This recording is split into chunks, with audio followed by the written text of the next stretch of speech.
How's it going, guys? I'm Andrew, I'm Tracy. and this is Bigtalk-Smallroom.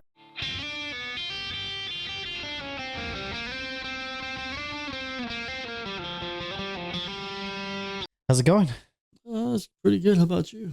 Not too bad, not too bad. A little upset about how the Florida State game ended, but, it was fun. Yeah, they should have let me kick. Should have let me kick, man. You can't blame him. He missed one kick out of all the kicks he's had. He's already done better than the other guy. Yeah. So, Well, good thing is we put up a lot of yards, a lot of new plays. Look good. yeah. Yeah, it was against a really good team. I feel pretty good about it. I think it was a big improvement from the Duke game. Yep. Well, today we got Kenny Adams Jr. on, and we talked a little bit about building boats, Washington High School shop class, and different things like that. So, how's it going, Kenny? Hey, what's going on, everybody? Living the dream, buddy. Living the dream. Hey, look, Clemson at least could have done like ECU's team did, and we went out and brought back a kicker who had already left and was in online graduate programs, and he knocked everything in but the important one at the end. But hey, power to him, man. He knocked it out. That's exactly what we did. Exactly what happened. Yeah, exactly what we did. But, But at least it wasn't like he made some extra points. That's an upgrade. Yeah, and it's, we was playing a good team, so it is what it is. I mean, they're a good team. Hats off to Florida State. Their fans was really nice, really good people. Yeah. Everybody was classy. Well, So, I mean, it's sad to lose, but they're a good crowd. So Yeah. there's that. props to Dabo, for reaching out to the guy. I know, the story was pretty interesting, and it played out pretty well for him. Except again that one important one there. But hey, look, you still couldn't ask for much better out of someone who thought they were done. So it was fun to watch. Good story. Yeah, I think he's going to do good. I think he'll be good for us. Yeah. He if he makes all but one the rest of the year type thing, we'll probably be in good shape. Yeah. What's he got? This is his last year eligibility, I think. Yep. He wasn't going to come back because he thought he was going to sit. Then they called him and he came back. But his last year of eligibility. Well, hopefully they can stick it out and he can play a good full year for him, and they all can get some good times out of it. So it's certainly a fun experience for him. I know he's enjoying it. Oh, yeah. Describe your experience and the background in woodworking. Yeah, that's a big loaded question. Experience, I guess, if you want to look at it, a lot of folks ask that one, and working around the shop, growing up with Ken Senior, pretty much from day one. So it's just a little tight running around the shop, uh, you know, kicking everybody in the legs and being a pain in the tail, but learning a little bit of stuff along the way. Um, so we started off early, beating on things, knocking things around with the hammer, started cutting things, started gluing things, and next thing you know, we're kind of learning a little more here and there, and we kind of take off and run with it. But so yeah, pretty much been in the shop since day one. It was uh, just one of those neat things, being around the stuff that my dad built, and then being able to take that and kind of run with it myself as I got a little bit older here. So with all the time and experience he put into me and taught me up good. So it's, I say paying off, but I mean, there's not too many things I can't do when I put my mind to it. Yeah, that's a fact. I can verify that. People may not know my brother-in-law Kenny, and I saw you pretty much grow up in the shop under Ken's watchful eye. And when it comes to fiberglass and woodwork and anything like that, there was nobody that could even come close to touching him till you came along, and you're pretty good. You pretty close to the old man. I tell you, he was the best I ever seen doing the stuff he done. Unbelievable, and I got to see it in person as you did. And I tell you, it's watching him do his thing. It was amazing. So, and nowadays you still doing some boats, but you're doing a little bit of teaching, right? Yeah, so come will be 10 years come January here. So been in the teaching profession. Been at well up here in North Carolina where I live at Washington High School. Uh, been out there teaching for a while now. Of course, when I first went on board, it was a just straight carpentry position. So I went in carpentry and kind of cabinet building were the classes they had at the time. So 2014 or so. Went in there mid-year with January start. Just kind of got dropped in the classroom with the kids. Here you go. Hope you had a good Christmas. Here's your present. Uh, Mm. so yeah, that was interesting. Not being directly from the teaching profession, but on the bright side, I went back to college a little bit late, and a lot of my college classes, were some of them were teaching oriented, business information technology education. And there was some of that educational aspect in there, so it wasn't completely um, a terrible start. Let's put it that way. How do you plan the projects for the different skill levels? Is it all about the same or Well, it isn't absolutely not. Of course, we get students that come in that again are like myself. Maybe grew up with dad, mom, grandpa, whoever. That might be a tradesperson. A lot of them, of course, come from the farms and stuff local here. So we definitely get students that come in, kids that come in with skill sets already. And of course, then we get a lot of kids that just haven't been in a shop environment at all, and they're completely green and new to it. So that is a challenge. And in a lot of ways, when we almost kind of have to start them off, or we do start them off in an introductory course, and it's what we call core construction. The core construction course really is the basics. We bring them through. We have 7 or 8 modules that we work through, starting with basic safety. So we've got the very first module we hit safety, and it's everything from you know PPE recognition and how to use your PPEs. Then we move right on into things like construction math, of course, um, materials handling, blueprint reading, just all of those different aspects that we cover through it. But first thing first, safety. Like I said, we hit everything. PPEs, how to put your stuff on, what you should have for what situations. A lot of the situations you should look out for, those kinds of things. Um, Working at heights, safety harnesses, scaffolding, a lot of that stuff, load ratings on your ladders.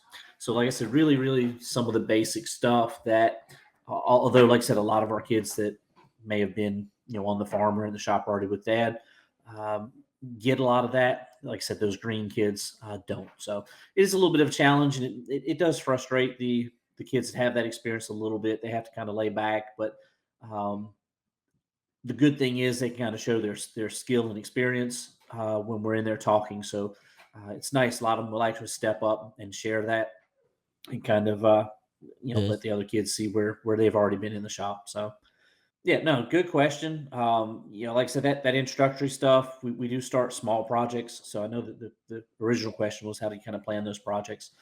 We start small, work our way up, just like you would expect. It might be something just as simple as maybe a toy boat, a little wooden boat made out of a 2x4, and then we might work our way right on up to building sawhorses, bird houses, so yeah, we absolutely start with that smaller skill set and work our way up. When I was in shop class as a young person, we had Ooh, we're people. going way back now. back Well, back in the Mayflower days. in the 1900s? Yes. So we had kids would take the routers and stuff and they would turn them sideways and run them into the concrete wall. It's amazing that kids just had no awareness of the tools they was using. And how do you ensure in the beginning to these kids the proper use of these tools, and the fact that this is not made for doing that, you're going to tear up something, you could get hurt type thing. Yeah, well, we've just come phenomenally a long way from back in the Noah's Ark ages back then. No, I'd love to sit here and tell you, hey, that absolutely doesn't happen anymore, and nothing gets destroyed in class. That probably be a little bit of a stretch. We certainly still have students come in and given a mere fraction of a second, they will take an opportunity and try to tear something up. Most times, just generally not knowing better, or um, some of them have a little more of a destructive side than others. So we do absolutely have to be real careful watching that. And I'll kind of take us back. That core construction class is really the first thing that kind of helps us with that. Two of our modules in there. One is based on hand tools, where we literally will pull out a hand saw, or we'll pull out a hand planer, a hand drill. The old school kind that you're going to spin around yourself. And basically, I go straight through introducing the student on all of the different parts and pieces and components, what's important about it, not important about it. And then we take that student out in the shop, and with guidance, they get to use that uh, tool or piece of equipment. We'll take a square, mark it on a piece of 2x4, and they'll have to cut a nice straight line with the old school hand saw. Um, so really, it is just using the introducing that material to them in the classroom, and then the hands-on going out in the shop and physically using it to do some of the tasks that we need. For we'll build a little birdhouse or something, using the handsaw to start with, just so they can see how long that takes, and they can They can appreciate it then. yeah, yeah. When they get to the next section in the power tools, they really can get the appreciation for power. Yeah, and Um, then if they're one of them eggheads and they have to go back to the hand tools, then they understand that the true punishment is. That's right. Another cool thing is we do, and it's online, but we do actually have the students do their OSHA 10-hour certification. So again, you're talking, juniors and freshmen, sophomores, usually sophomores and above. We do get the freshmen occasionally in there, but a lot of times they're getting their core classes out of the way. So, when they jump into being sophomores and whatnot, we'll get them, which is good. But they can come in, um, do an online course that we get them set up in. And at the end of the day, if they complete everything, so they'll get 10 hours of OSHA training, and they'll be able to put that wallet card in their back pocket. And, later on when they go to get a job at Food Line stocking shelves, or, Lowe's, something like that, it's a good little credential to have for them to put in their resume, or on their applications they're trying to get that job. Yeah, because some kids wouldn't have that. Most kids actually wouldn't. So Yeah. No, and it's neat because I've had students come back afterwards like, oh, Mr. Adams, so happy we were able to get that thing in class, because it helped me get my job. And that's exactly what we were telling you when you were in school and you weren't really listening to us. I've had other students that as they were in their senior year, and they were going maybe to a construction course here at one of our community colleges, and realizing, oh my gosh, they're going to make us take this OSHA 10, if I don't already have it. And so I remember having one student, it was literally like the last week or two of school. He had kind of dilly dallied around. He's, Mr. Adams, if I get in and finish all that 10 hours of stuff, can I still get my car? I was like, man, let's get it knocked out. And he said, because if not, when I get to community college, you're going to make me take it again. I said, yeah, we'll still get it. So, yeah, some of them don't realize it until late, that where it can benefit them down the road. But um, when they come in for this core construction class, they get an opportunity. The school system basically covers the cost of it. They can log in on the computer, sit at home. If they're riding the school bus off to the football game, they can pull it up on their phone. Like I said, it's just mentally the kids have to want to do it. We do our best to get them moving in that direction. But like I said, they've got to come around and actually want to take that and learn it and get that credential. Do the students work in teams when you assign them a project? Do each one have the same individual project, or do you have three or four or a number of students on a team working on something? Yeah, great question. No, we certainly can mix it up. It just kind of depends on my gut feeling for where the class is as a whole. It may be dependent on where we are in the semester, if we're early in the semester or late in the semester. Um, but we certainly can. I do both. There's sometimes early on as we're trying to get those individual skills, we'll be doing individual projects. I'll set up 3 or 4 workstations, 3 or 4 students at a workstation. Like I said, they'll be marking out those 2x4s, cutting them with the saws, whatever the task might be. So sometimes, like I said, we'll have individual areas set up where it's just the student one on one with the piece of lumber and myself overwatching. Um, and then later on, as we get into more complex projects, or we have um, maybe a school project that we're doing where we're in as a group, a lot of times I'll set them up just like we would be on the job, where I can set 4 or 5 workstations up. I'll get each group going, and then I'll just kind of rotate through as a manager, so to speak. So it's kind of more like that real world experience. Um, where the supervisor just kind of come in every 5-10 minutes saying, check and make sure everything's okay. So we do a little bit of both. So How do you assess how how do you assess their learning? Like when you're doing these projects and stuff, what do you look for to How do know you that? know if they're learning anything? Is that what Yeah, you're saying? yeah, that's pretty much. So that's kind of it's multi-part, really. I mean, of course, you've got your gut feeling that any teacher or instructor would. I mean, you can see who's really jumping in doing things and who's laying back not wanting to do things. And of course, you're going to go nudge them along as best as you can.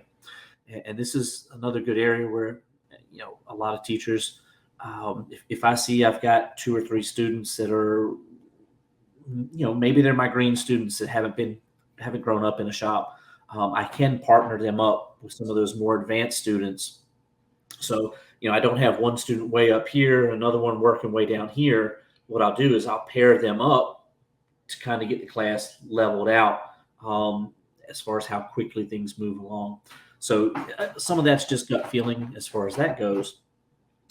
But a lot of like the NCCER, which is the National Center for Good Grief Construction and Research. I always forget all the big long part of it, but um, we work through them, which is another credential that we can actually, our kids can actually earn. So a lot of our book material and whatnot is through NCCER, and it's 2 part. There's the book component learning of it. So we'll sit in there and learn some of that stuff. But then there's also the hands-on tasks that we have to actually go along. So they're performance tasks. So the student will get out there and again, marking those square lines and cutting them with the saw. That may be a task that goes along with our hand tools module. So they have to pass the online test version with a score of 70 or above. And then they also have to do that performance task. So we have to get them out in the shop, and they actually have to get out there and cut that wood straight and square like it should be. So that's kind of part of how we do it, at least as far as earning the credentials. And then, of course, like I said, as a teacher, gut feeling, if I see someone that has that interest and they have that fire and they really want to learn, but they're struggling, of course, I'm going to go work a little bit more one-on-one with that student, and I may pair up a few other students. Like I said, and then I'll kind of rotate through and make sure everybody's getting what they need. I know you repair boats still, and you ever take any to the school and let the kids see them? Yeah, absolutely. I, I've got a race boat that I did a considerable amount of work to. So it's a Formula 2 tunnel boat. Uh, if you're not real familiar with those, they're ones that you see flipping over backwards. Not that uh, Running in circles. running in circles, and not you guys being familiar, but obviously your folks listening. Yeah. But the ones you'll see flipping over backwards. Again, those run 110 mile an hour or so. I had one that had a significant amount of work done that I did here at the house, but as we did kind of our grand opening for our a new boat building facility there at the high school, I pulled it in kind of for show and tell.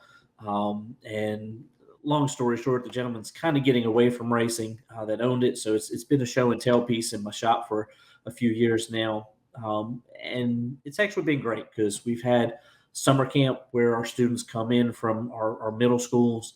And boom, I can get them in the boat. They can sit there in the boat. We can get pictures with it.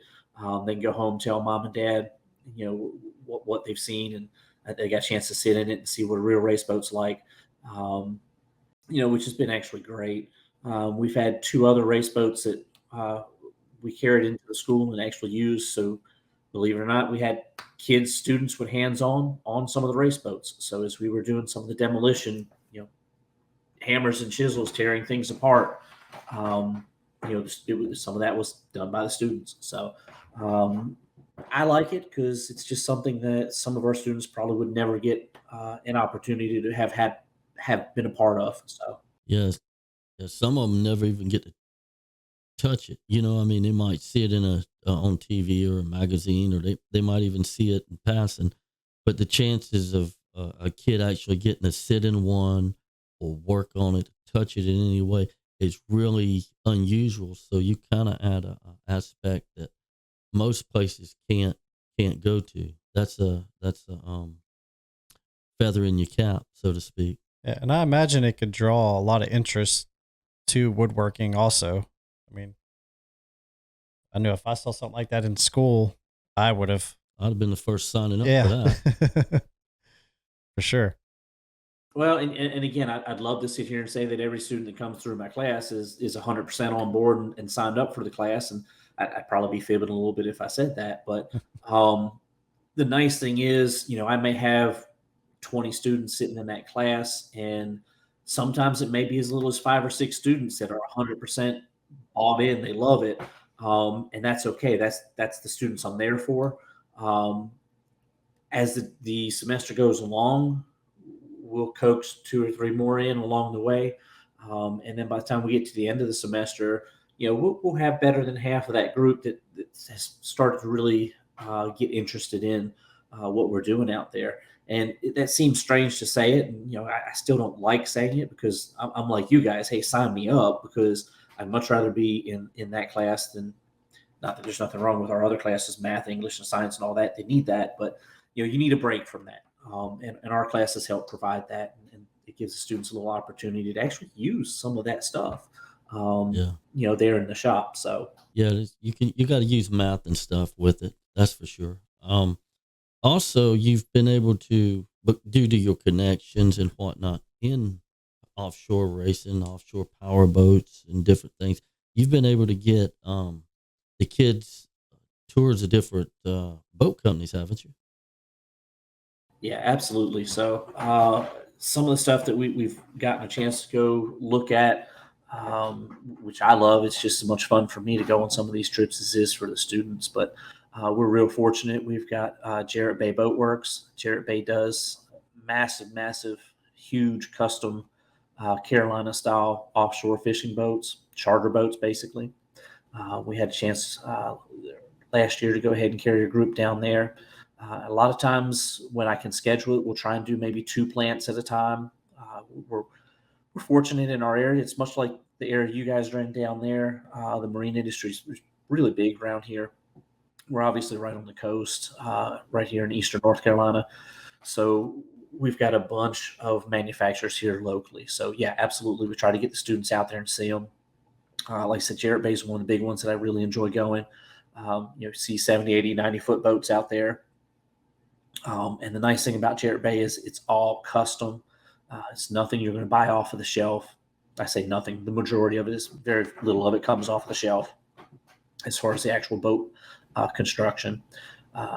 So it's great to see a lot of that stuff there, and introduce the students to being in that boat yard, seeing some of the stuff that's out there, seeing the workers out there in the shop enjoying themselves, enjoying what they do.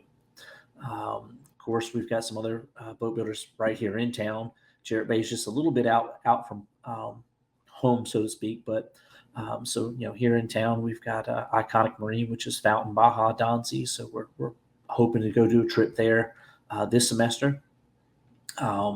Next town over in Greenville, North Carolina, we've got um, WorldCat and Grady White. So the end of the school year last year, we carried a group up there to, like I said, that one we were able to hit both facilities because they're literally a block away from each other. So we were able to roll through Grady White, see some of their great big new products that they're pushing through. For the students, just really see some of how massive some of this equipment is to handle it in the facility. First off, the overhead cranes and just how big the facility is to make everything work properly. But as these boat companies are moving into 40, 50, 60-foot boats, they're having to upgrade our facilities and they're having to bring on additional people. And it's nice for our students to be able to see that in person and really see what goes into the construction of the boat. So they're literally seeing the folks inside the boat, running the plumbing, running the electrical, doing some of that fiberglass work, trimming, rigging electronics, installing air conditioners, whatever it might be. And it's nice because we've had where the owners of some of these facilities are coming out and talking to the students. So I had one student that was he's all gung ho in computers and networking and cybersecurity. And while we were at WorldCat, the gentleman, the CEO of the company, came out and he happened to have a great conversation with one of the students because the student's like, well, look, I want to do cybersecurity and stuff. Is that something that you guys are hiring for? And of course they are. Every company needs those services as well. So even though you might think, oh, I don't want to be doing fiberglass boats my whole life. There's networking in these boats. There's electronics in these boats. There's things that a lot of people don't even begin to think about. You've got an engineering department with computer after computer, and again, they need network security to keep track of all their stuff and keep it locked down too. So, like I said, yeah, a lot of neat stuff, a lot of cool boat companies we've been able to get out and see, and we're going to keep continuing to do that. And Scout's a perfect example. Like I said, they're one of the ones that they're just doing a 65-footer. They've got new stuff that they're coming out with. They've built a whole new facility just for all that. So that's why I say, the marine industry right now, pretty much up and down the East Coast, is wide open.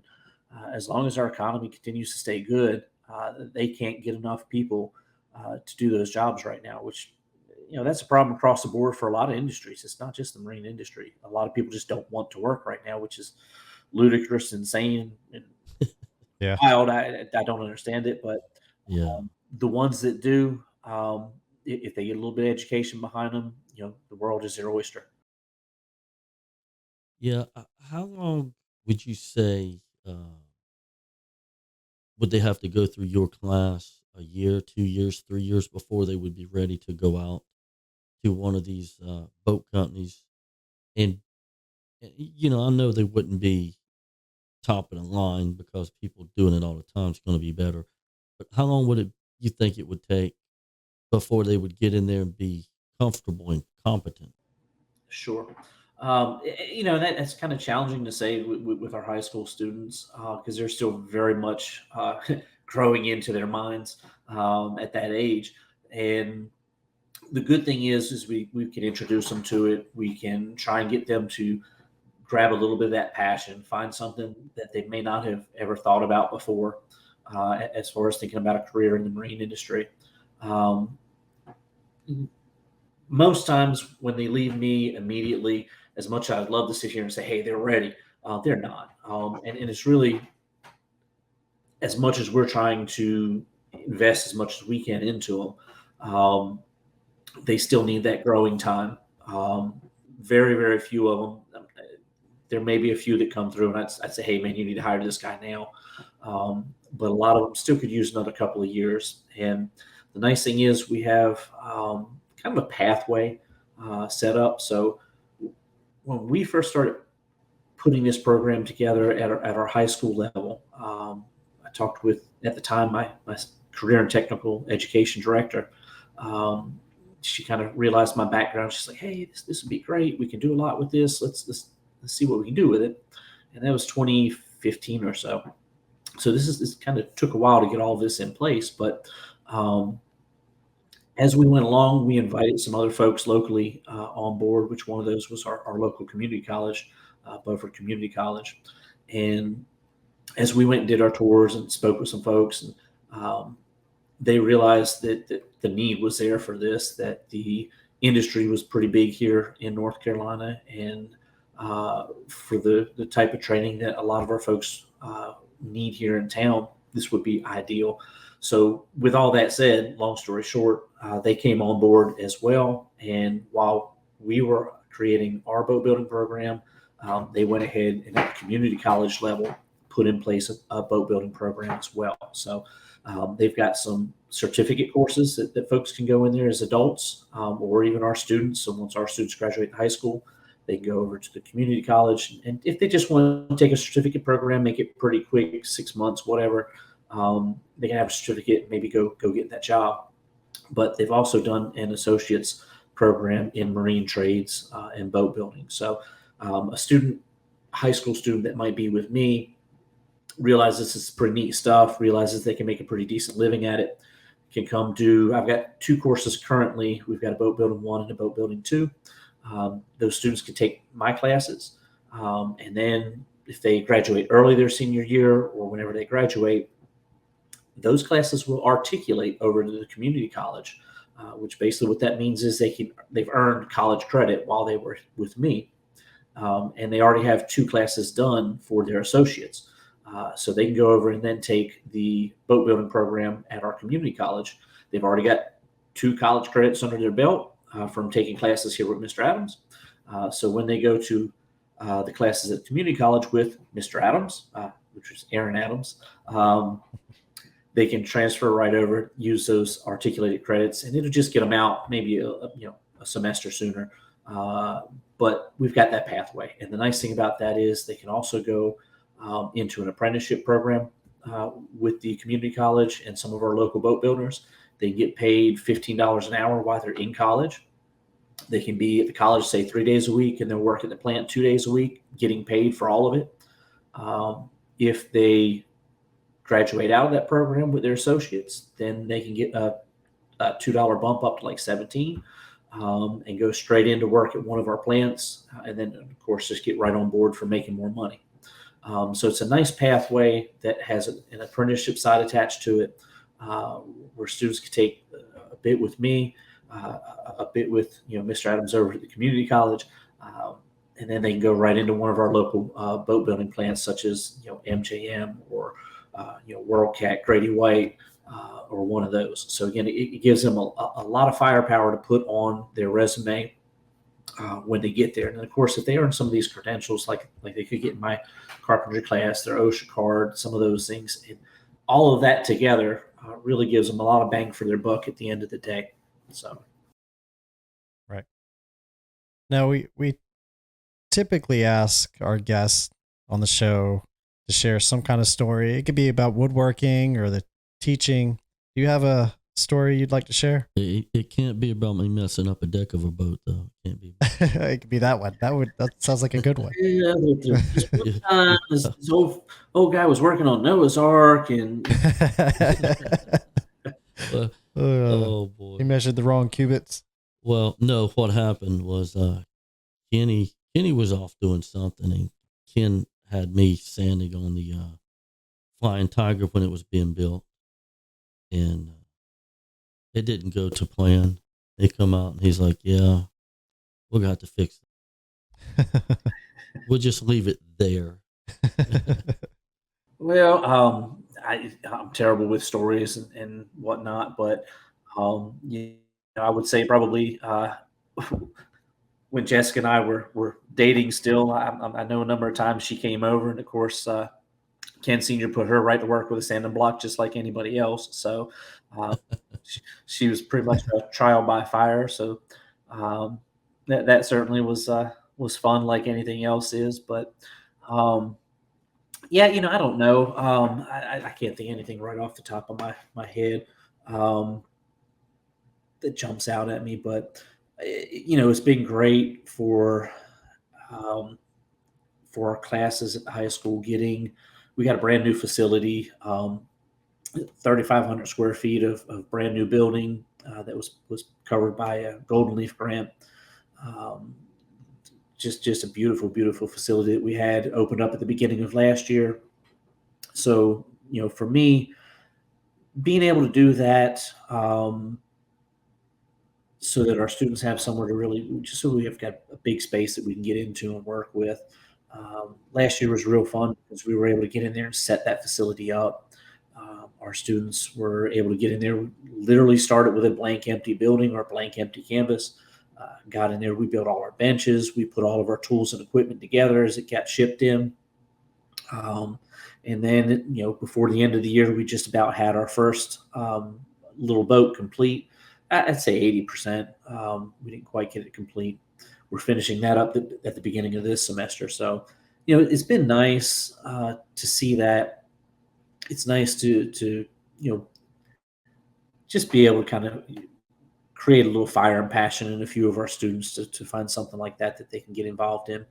The little boats that we are currently building are actually little Optimus Club sailboats. So they're just a little 8 foot, sailing pram. And the nice thing is we kind of teamed up with our local sailing club. And I'm totally not a sailboat person, as you both well know. Um, it was a perfect size for our first year. So it was great. We were able to put that first boat together, do a little bit of fiberglassing in it, a lot of woodwork. We're sticking primarily with woodwork just because it's easier to do, more convenient with high school students and not have to worry about, um, EPA, Clean up. all the extra dust and clean up. Yeah. All the chemicals that are involved with it. So we do a small amount of fiberglass, enough to get them where they understand it. And of course, I teach it. So um, we've got our online management system. So a lot of my classwork that goes along with it, we look at theory and design and the different hull types and what hulls do what things. What woods are good for boat building, what woods are not so good, different metals, the interactions of metals with, the electrons in the water and stuff. So they get a little bit of all that basic information through our online management system. And then we're actually in the shop doing a lot of the lab work as well. So, You want to talk about some of the boat things that's happened lately? yeah, there's been, this year alone, there's been 3 or 4 pretty sizable accidents in a couple of the different classes. I know I've seen some of the Formula One tunnel boats that have had some pretty bad accidents. And, a few of those guys have, uh, you know, pretty much destroyed a boat. So, folks will be staying busy getting those things put back together. In the offshore scene, we've certainly seen some uh, unique accidents. As that one I think the one you're talking about is where the boat kind of stuffed straight down in the water, and pretty much the entire front end of the boat just disappeared. Uh, Yeah. so yeah, it's it doesn't matter how good of a builder you are. It's almost impossible to build anything to put up with that type of force, especially when it's traveling at 100 mile an hour. But the important thing is the driver and the throttlman walked away. So, the boat did its job structurally. The canopy did its job structurally. So it was good to see those guys walking away. Yeah, that's definitely a good thing. Yeah, it's safety's come a long way. I mean, every couple of years or so, you see safety move up because I remember it. Maybe it was Lake of the Ozarks where they had that boat flip and it was running 200 mile an hour or more, catamaran, and it flipped over. And it's really just not a whole lot you can do when you impact that hard. That's all the safety equipment in the world. There's something that's going to be missed. You just don't know it. And as safe as things are, accidents are going to happen. Yeah, anything above 100 mile an hour, you're really just getting into territory that you got to engineer almost infinitely as you go out, and every 10 mile beyond that, you're opening yourself up for even greater danger. So once you hit that 200 mile an hour mark, you know anybody that's ever skied behind a boat knows pretty much as soon as you come off of those skis, it's not as soft a landing as you think, especially at 30 mile an hour, leave alone 100 mile an hour. So it's, Not forgiven. it is. It's very unforgiving, and it's difficult to engineer around. So it is. It's a factor of time. It really is.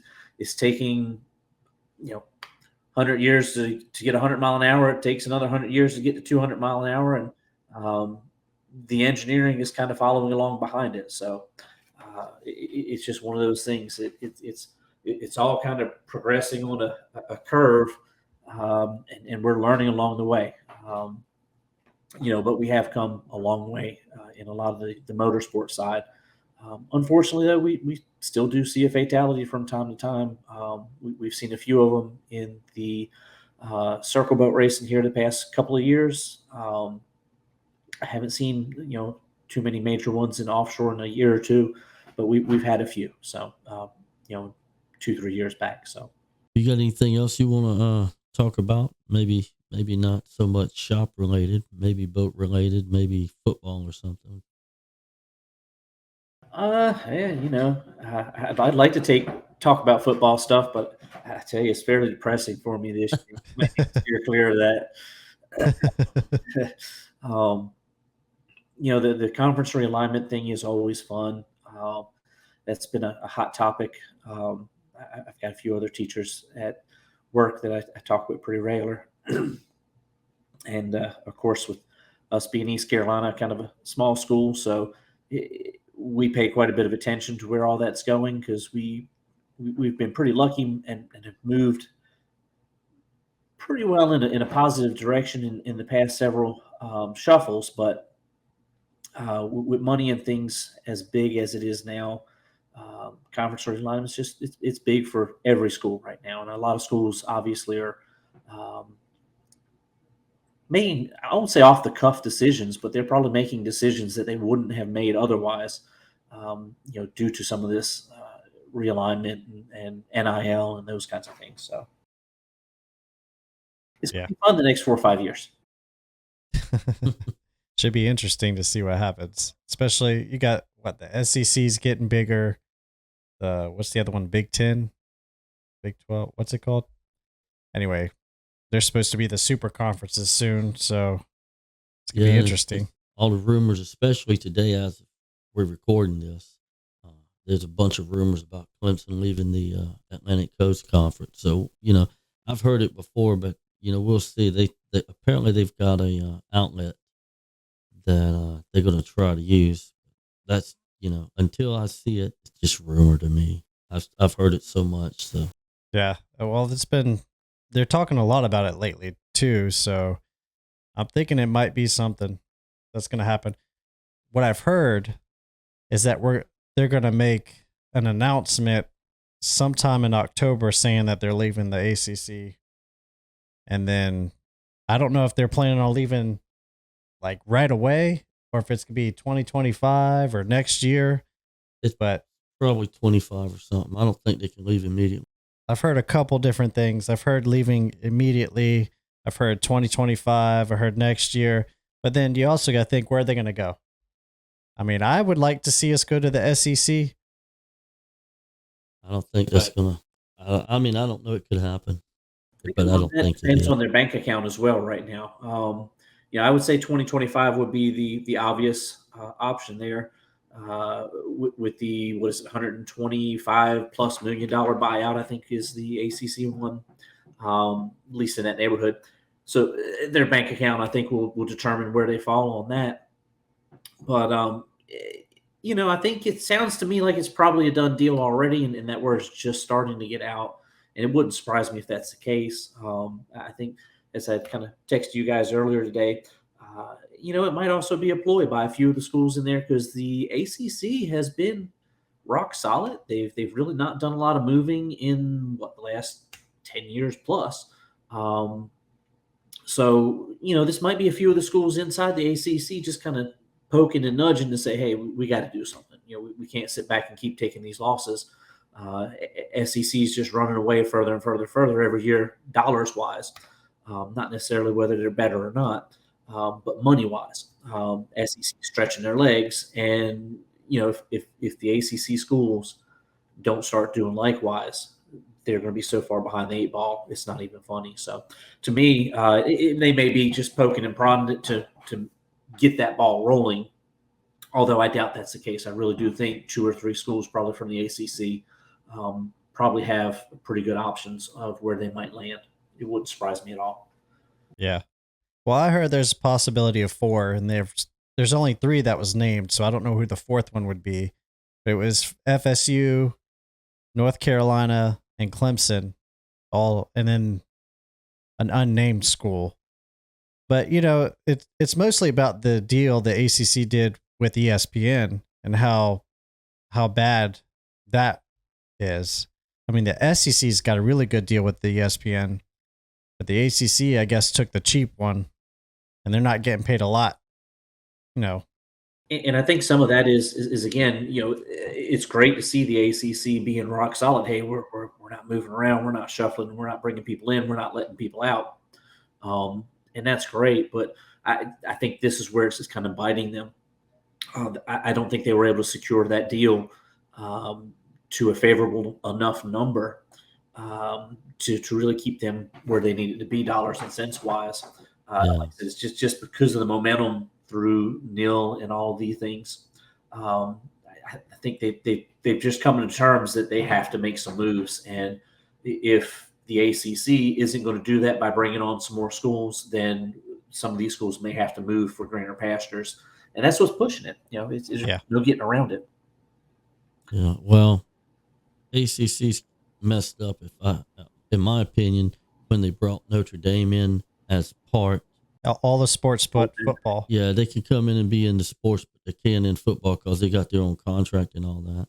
I think that put a sour taste in Florida State and Clemson, who, quite frankly, make all the money for the conference. The rest of the schools make some, but honestly, Yeah. Florida State and Clemson, they really make all the money for the conference. Especially in recent times. Yeah, I don't know. I mean, that's a pretty strong statement, and I don't totally disagree with it. But I certainly think your UNC's and Wake Forest and stuff have a little bit of pull in there as well. But as much no, not obviously Clemson's been killing it for a number of years now until this year. So hopefully they get that trend turned around. But um, I don't know. Like I said, it's going to be interesting, and especially with a lot of these smaller conferences. And like I said, our conference, the American Conference, which really right now is Conference USA 2.0, as we brought some schools back up. Um, I think ACC's got some options to maybe pull some of the better schools from maybe our American Conference or some of these others to bolster their numbers. Just really to get that contract, because that's what they need. They need more numbers of competitive schools that can be multi-sport and do well, so that they can really Yeah. get those contracts from ESPN, because everything's ESPN driven right now. I hate Yeah. this. There's a couple schools I'd like to see, if Clemson stays in the ACC, or even if they don't, there's a couple schools I'd like to see them bring in. Uh, I think I think they should be looking at like a South Florida and East Carolina. You're talking about schools that can play basketball and baseball in the conference and compete. They're very competitive. They might have a chance at even winning the conference in those sports. And basketball is going to be hard, with Duke and North Carolina in it, but they can, be as competitive as any of the other schools. In baseball, most certainly they could be competitive. In football, in a couple years of being in the conference, they would be competitive because they are competitive in their conferences, and that's what I look at. I tell you right now, Power Five down. I would hate to be some of those coaches right now, and I'd hate to be some of those athletic directors right now. And if you sit here and think about just some of the week to week decisions some of those ads are having to make, how to position their school in such a way that's going to be beneficial in even the next 5 years. um, that's a huge challenge. I know with ECU, R.A.D. Gilbert when he's around. It's one of the things I say to him and Mike Houston when we have them at some of the events that we attend. Guys, I wouldn't want to be in your shoes right now. Between, and nil, I think, can be great for a lot of schools. It's just leveraging the money from your area. You've got to be in a wealthy area to do that. My other thought, with, again, nil struggles, portal struggles, and conference realignment, I mean, you've got kind of a perfect storm here these past several years, and it's not going away. It just keeps rearing up its ugly head. Mm-hmm. These guys, how do you? Things are not stable in the way that they used to be. So how do you position your school to be ready for that? So I think they're having to think out the box. They're having to make some decisions that they may not have made previously. So it's a different mindset. And it is for the coaches too.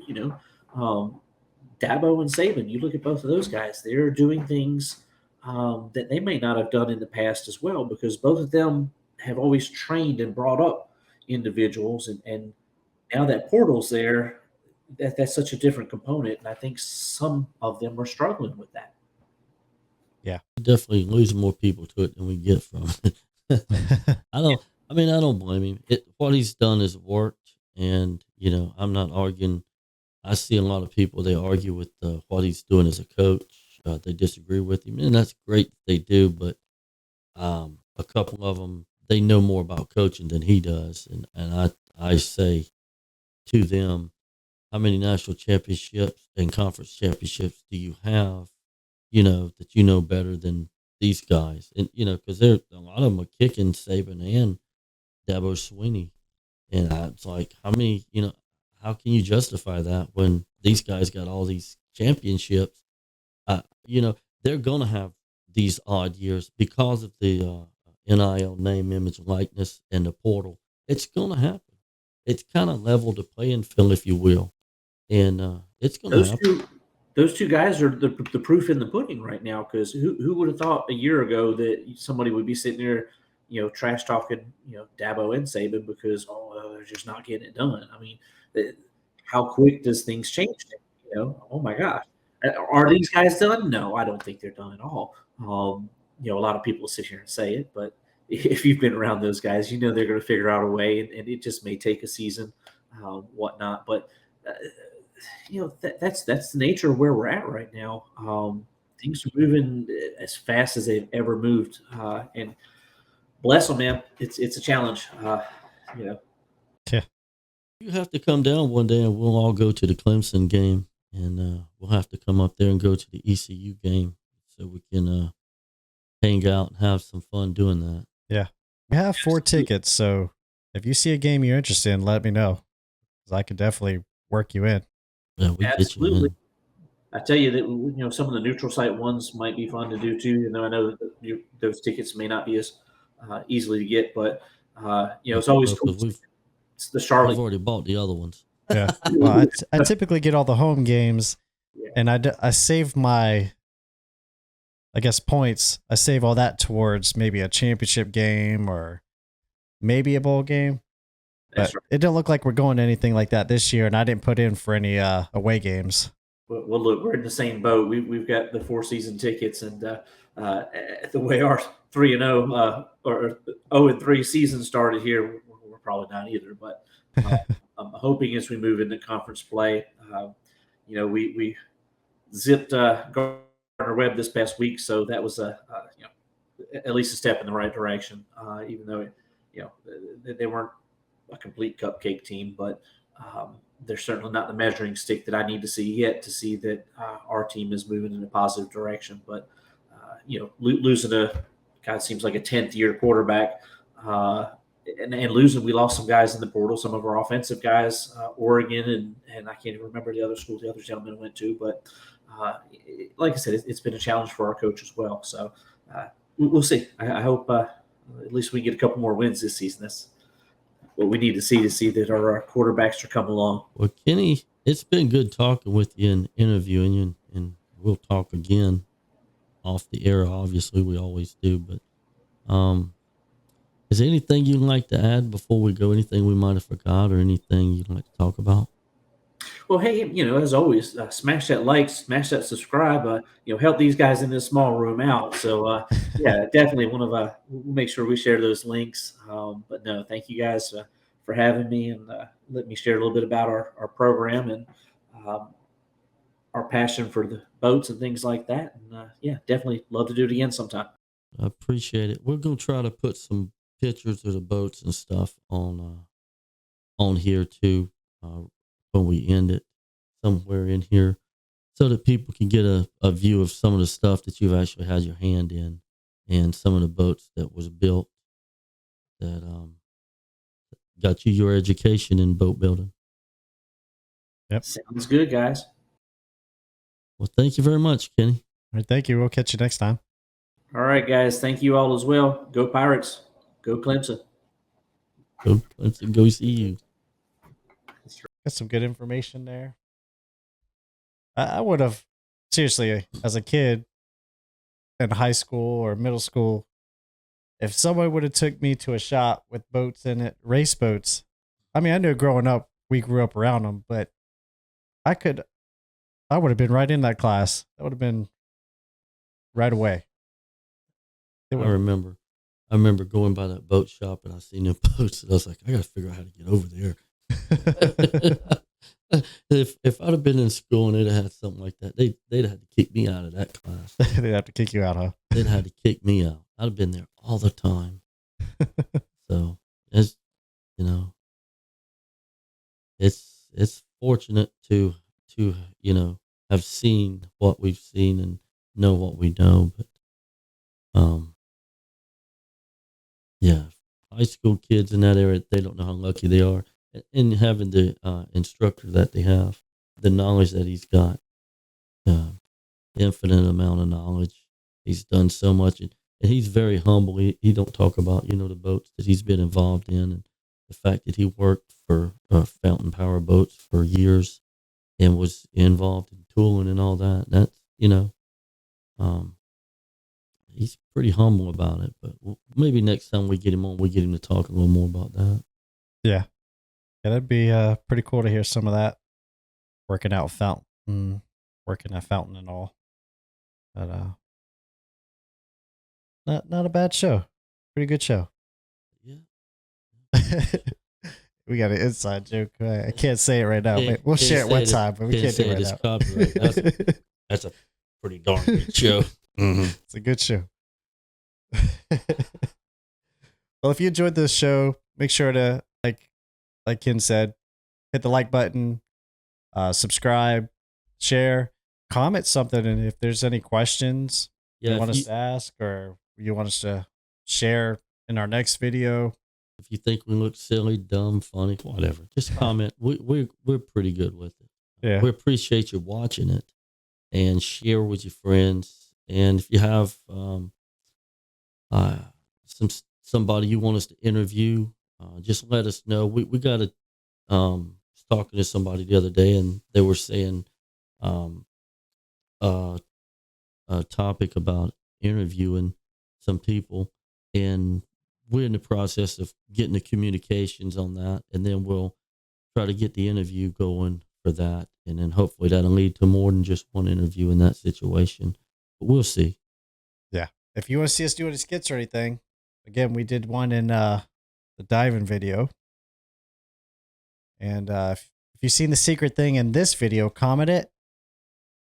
You think they'll see it this time? Nobody's seen any of them yet. They don't. I don't think they're looking for it, but that's hey, we keep doing it and see if they find it. Yeah. Eventually, people will have enough eyes on it where they're doing it. Some people might just be listening to it while they're doing stuff. I know sometimes when I'm watching YouTube videos, I'm listening to them. I really ain't watching. So, thank you very much. We appreciate your time and have a great evening. Yep. Thank you. We'll see you next time.